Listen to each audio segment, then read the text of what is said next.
Every year we used to have a holiday in Banham, even when I was a little boy, when my father was alive. I liked it. It was very different for me. It was a little teeny town, you know, village, I suppose you might call it. Hardly anything of it. The only thing that ran up the roads was dogs. There was, of course, in those days there were no cars. There was we used to get off the train in Eccles and get a chap would take us in a horse and buggy, bring us back to Banham. It was the LNER, London to Norwich. We lived in a flat in London. Banham was freedom.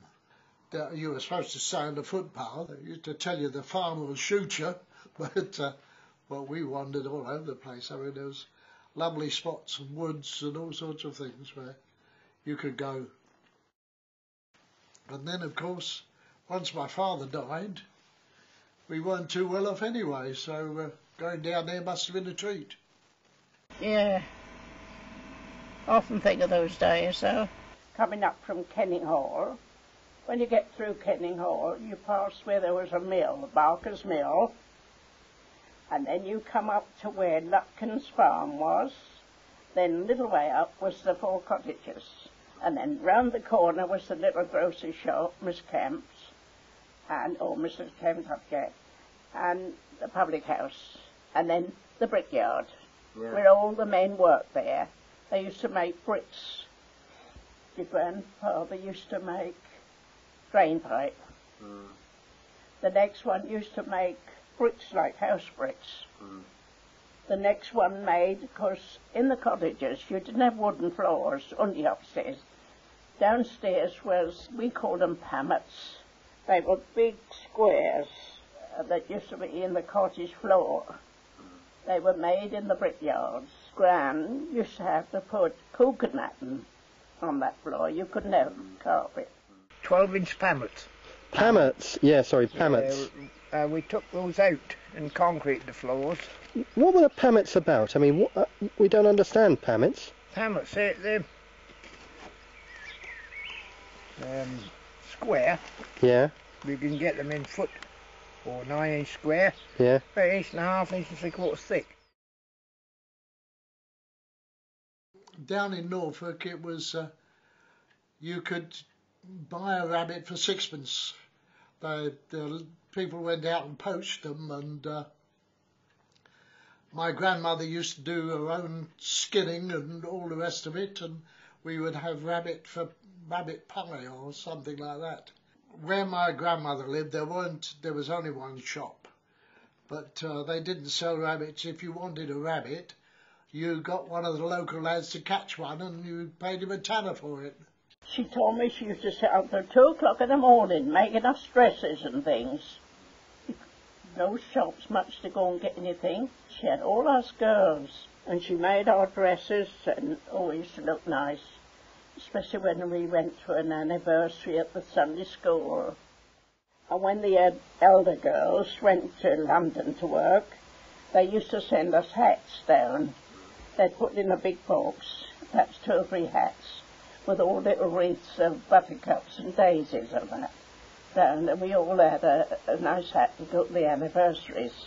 I can always remember the Sunday school teacher there, Miss Lovelace. Oh, such a nice person. Used to run the children, the young children, the baby school like, and she really was nice. Yeah, we used to like her really. They used to dress in lovely high collar sort of dresses, you know, with a little white round the collar and tight-fitting bodies and full skirts.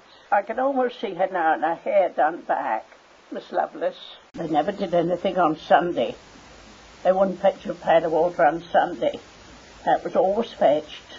And in the pantry, your great-granddad used to get 2 pails of water so that Gran had water there for the weekend. Oh no, they wouldn't do anything on a Sunday. Even the work basket was put away. If it was out, it was put in the cupboard. Nothing was seen on a Sunday like that. My grandfather worked in the brickfields until he got a rupture, and then God knows what, they lived on the parish, I think. and I think that it was carting those heavy weights about. They worked on some kind of a bonus, and so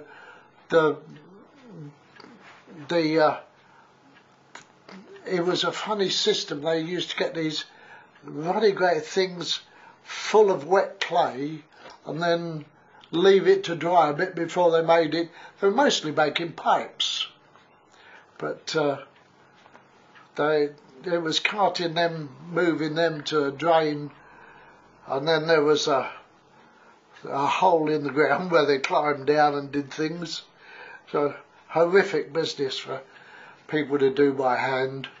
We didn't get much money, 10 shillings a week when we were children. They earned more money in the summer. Well, the men had to go away, didn't they, to war.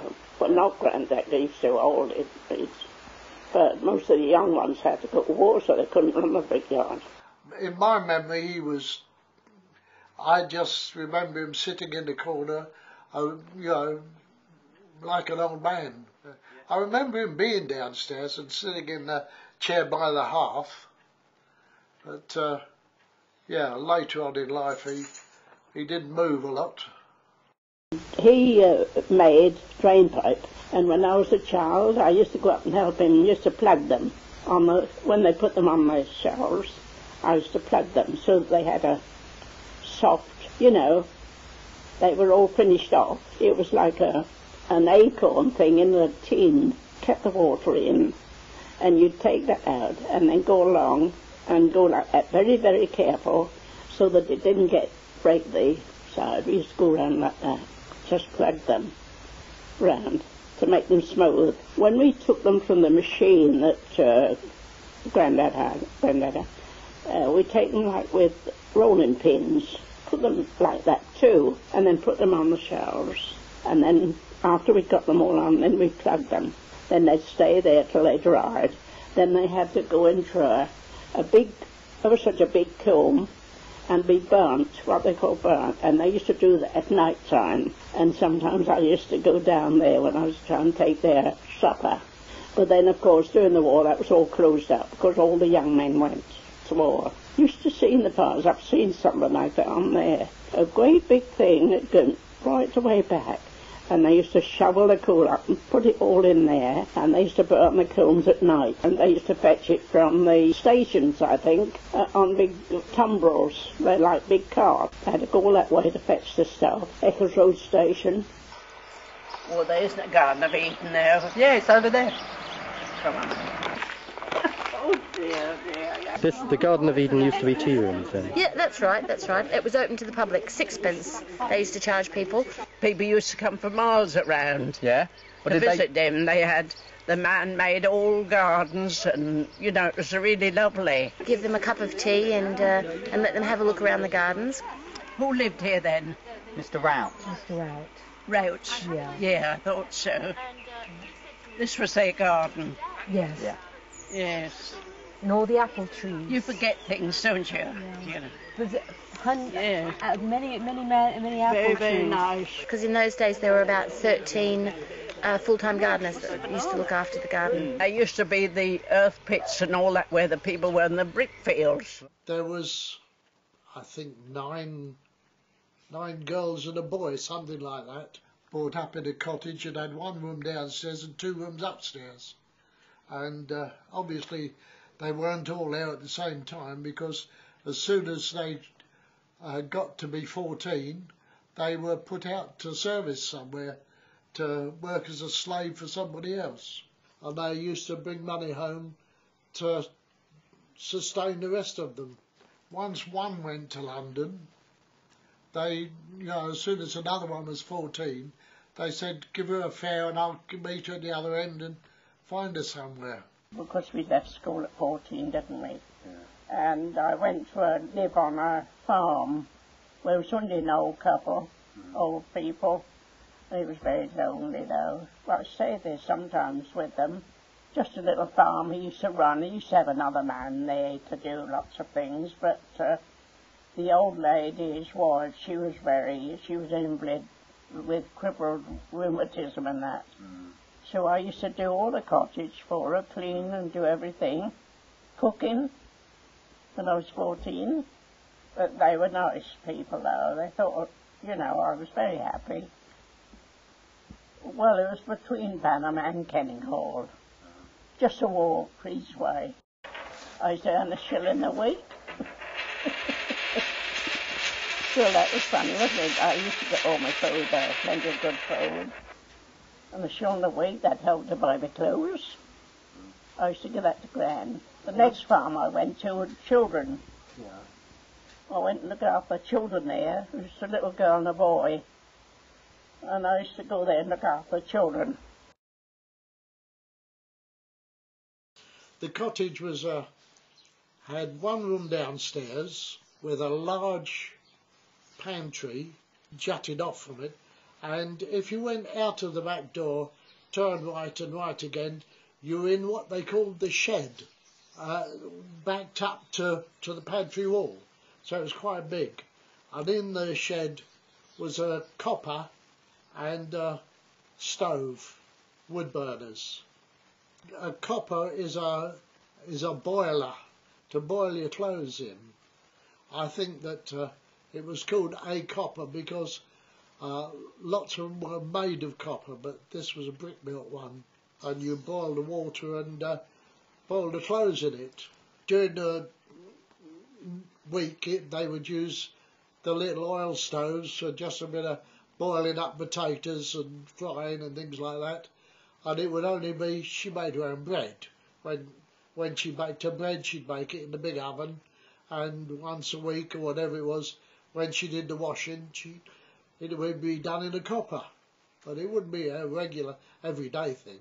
The copper and the oven were wood stoves, but she had two little oil stoves. They were about that big, quite small oil stoves, which had paraffin oil in them, and a little flame for frying and boiling. Grandsons have brought me for a long way, and they said, well, we'll go through and see where you were from. It's surprising it's still here. That's very really, kind of you. It's all right. My mother used to have a nice garden here. Yeah, it's been neglected. Yes. It's a shame, really. I live in Hertfordshire now, Yeah. and my grandsons, they live further, and they come to take me out for a drive. I didn't know they were going to bring me down here. Surprise. Usually it was dumplings and pies, and she had an open hearth with a top on it that you could put kettles and things on. It was a very isolated kind of communities. They didn't trot down to Norwich to do some shopping or anything. Horses didn't walk about the streets. Horses were either in the stables or out in the fields working. The squire had a horse and buggy. Laura, to my elder sister, she was a school teacher. She was brought up with my grandparents. She wasn't very old when she went to live with them, and then they said, could she stay on? Because Gran had quite a lot of children, you know. So she stayed on with my grandparents. Oh, my granddad was a marvellous, clever man. Different to Granddad. Banwell, lived at Banwell. Grandfather, very clever man he was. When he got old, he rode his bike. He used to come up and see us. And he used to ride a bike 5 miles from his home to where we lived in Banham, from Banwell. And he was quite old then. He used to cycle. You know those lovely flower pots you used to have years ago, all ornamental things? He used to make all those. He was a very, I remember that he was held in great respect. There's a big bell ringer church, you know, a big bell ringer, different to Granddad. But we used to go and stay there one fortnight. Next one used to go another fortnight. We used to go to Bunwell. We used to like going there. And Father used to have bells all the way in the front room, all along, tunes on them, and bells. I think he used to help Gran sometimes. Yeah. Have money. Of course, we didn't get much money, not when Gran was out. I didn't have any money. And when she used to go to help the woman on the farm, where I used to look after children there, she'd come when they used to have what they call the shooters. Mr. Golby, I now remember his name. He was the gentleman, and he'd bring all these what they call the brushes. You know what they are? To make the birds go up. They used to go along and knock the bushes, and then the pheasants used to fly out. They shoot them. And then Mr. Golby and another gentleman used to shoot them, see them flying out. Because we used to have about 5 weeks, generally 5 to 6 weeks in the country. Because of the harvest, you see, we used to help in the harvest fields, gleaning the corn to take it all out. We used to enjoy harvest time. I don't think they earned money. I think they took the gleanings home and used them. It was only the wheat or the barley or whatever that hadn't been picked up. It was just the same as all the rest, except it was lying on the ground. Just up the road was a mill. And if you took your gleanings to the mill, he'd mill them for you and keep a percentage. And the rest of it, that was your flour. It was a very crude business. I mean, you'd got a horse pulling a cutter, which cut the wheat down. Then you'd got blokes coming behind, picking it up and tying it into bundles, and what they called stooking it, standing the bales of wheat up, leaning them against each other, and letting the straw dry out a day or two. And then it would all be picked up by another horse and cart and taken to the mill. But they didn't go raking up the bits that they hadn't collected. You know, there was stuff on the floor, on the ground. But we were never without anything. We had a wonderful mother. She really was wonderful. We didn't used to eat a lot of meat. Yeah, no. Then could afford to buy a lot of meat. We used to have a man come round, Dick Rush we called him. Dick Rush. I fancy me remembering. Mother used to say, come old Dick, old Rush or something. He used to bring fresh herring, bloaters. More bloaters and fresh herring we used to. From the sea? And when we used to go and take the plate out to get them off on the road, there's one in for the baby, and we used to, when we'd all grown up, I said, what about one for the baby? He said, you haven't got any more baby. I said, you're not going to get another. Come on, I said, give us another one. Yeah, you say, there's one in for the baby. Yeah, there were people that came round. There was one chap had a tricycle with a box on the front, and he used to sell clothes. I don't think he sold clothes, but he sold material. And he used to shout out, any length you like, any length you like. And you knew he was outside waiting for you. Just it's how they made how they got their clothes. She probably had to make them when she was in Banham, because I don't remember there being any shops in Banham that sold clothes, even in my day. In Norfolk, what he did was, he came round, I think it was like a little buggy, and he had a couple of churns on it, with ladles in the top. And you took your jug out and said you wanted a pint, and he dipped it in and poured it in your jug. My grandmother, a little bustly lady who I really, really thought the world of. Oh, she was a wonderful woman. Wonderful mother was. Your great-gran was she was a clever. She used to do a lot. Well, they used to say, when I was a bit young, they used to say I was more like my mother than any. I took like her in ways and that. I remember her very well. She used to make a fuss of me. She used to make a lot of wine. She'd make wine out of anything. She'd go along the hedgerow and pick things and come back and turn them into wine. And when I was a little boy, she used to let me have a glass of wine. And my mother used to say, you shouldn't give that to him, you know. And she'd say, it's got water in it, it's all right. And she'd turn to me and say, no, it hasn't. I really loved her. She was a lovely lady. Used to have 2 or 3 rolls of parsnips. Parsnips, you made out from That parsnips? was the best wine. Yeah? That was lovely. Yeah. And they used to say, oh, I'd love a nice glass of your wine. She had a long garden, and at the top of the garden was the lavatory and the well. You've got a nice garden. Yeah, it's a bit overgrown there. Quite a lot of work to do, really. I still have to Are they use them. still like that now? Yeah. There's no bathroom. Haven't or they anything. altered them? I should have thought you'd had one indoors by now. I know, but they haven't. They're the closets up there. And between them was a large group of rhubarb bushes which grew every year and were enormous, and that was the wine. Gran had a big garden outside, flower garden, one just under the window there. She always had that nice. But in the corner of the flower garden, I can see it now, she had a little brick, all bricks, I suppose it was made from the Brickyard, and it was full of snowdrops, and they used to come up every year. Then Mother had another big flower garden.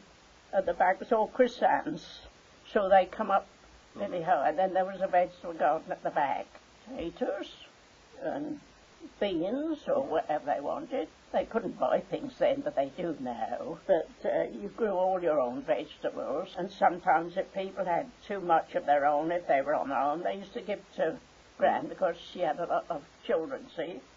And of course the little grocer's shop, we didn't used to go round the front.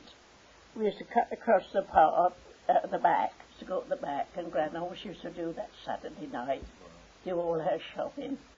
She made sloes wine from sloes that she gathered from the hedges. She made rhubarb wine, potato wine, practically anything that she grew in the garden she could turn into wine. Yeah, then she used to have big bottles, big like that, big stone bottles under the pantry shelf, like. Oh, there used to be quite a lot of bottles there, and she used to make all this wine. Bottles. Lots and lots of bottles. You had to be careful about how tight you corked them, because as they fermented, the corks blew off. Oh, I often used to hear a cork go pop. Oh, Mother said there's another one that'll be coming out. And then after a certain amount of time, it was fit to drink. I think she used to filter it, but I'm not so sure about that.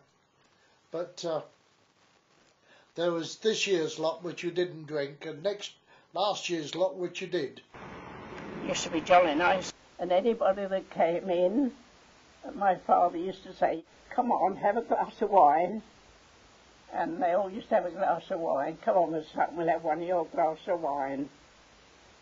And you couldn't drink much of that, I can tell you. It used to be strong.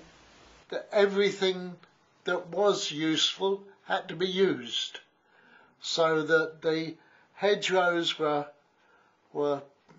gone round for blackberries and sloes and things like that, and they were made into wine, and you didn't want to drink too much of it, otherwise you fell over a lot. Of course, there was a problem.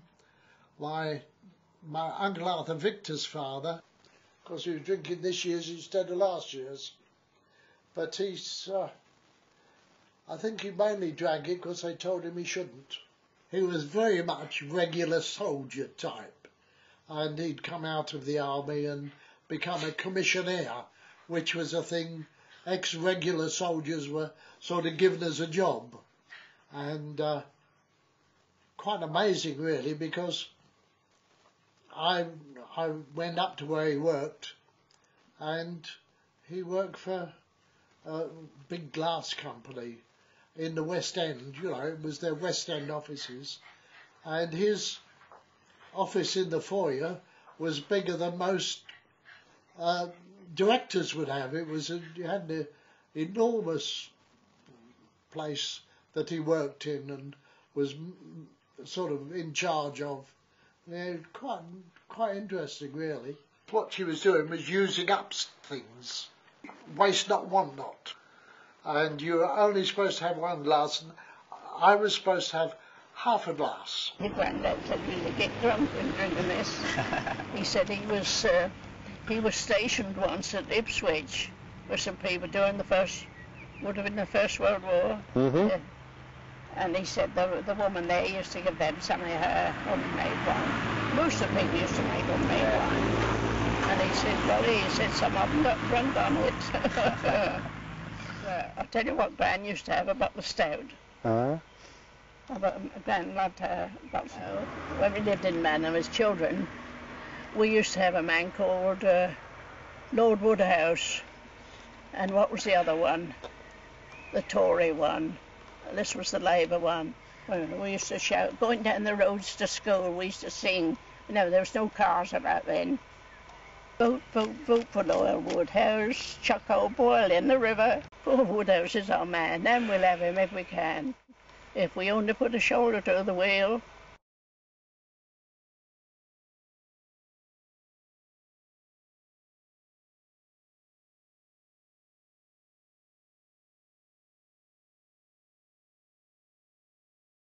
So your mum and dad were Labour? Your mum and dad were Labour? I know about my granddad. He'd never done anything. I don't think he wouldn't go out much to do anything. Oh, he said, I can't be bothered to go up there. Oh, yes, Gran used to.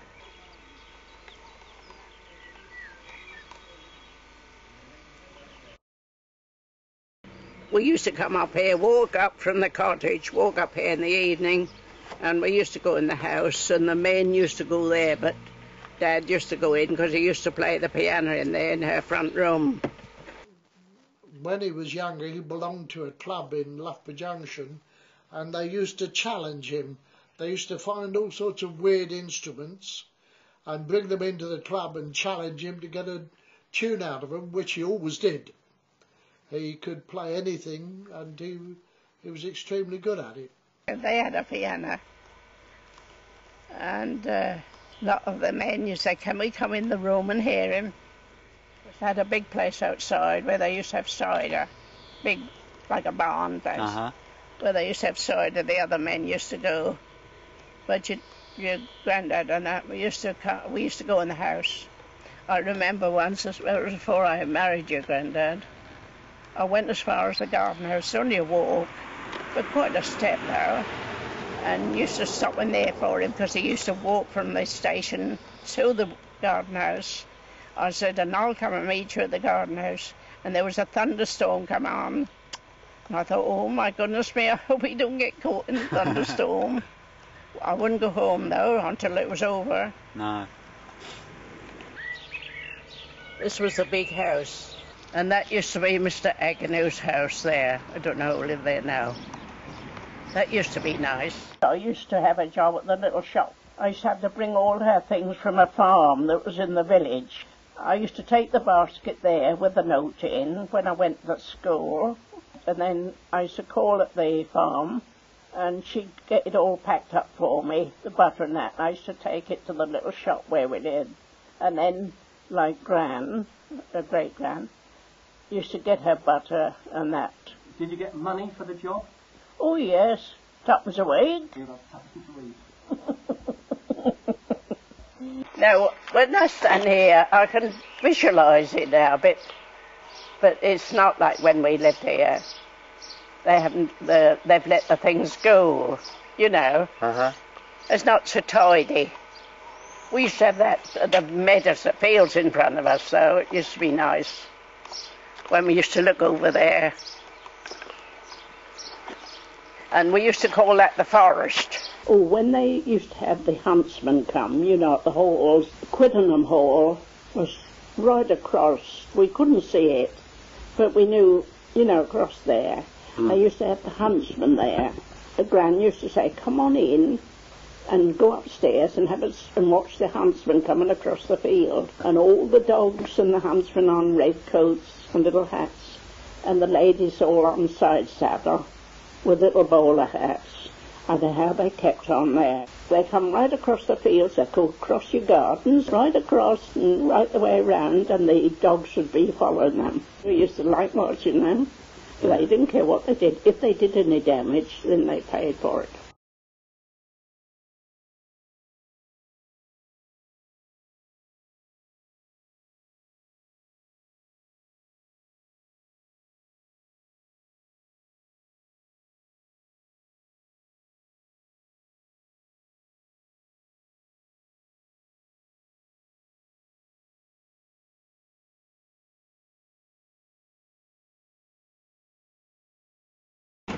Molly, set my glass out, will you?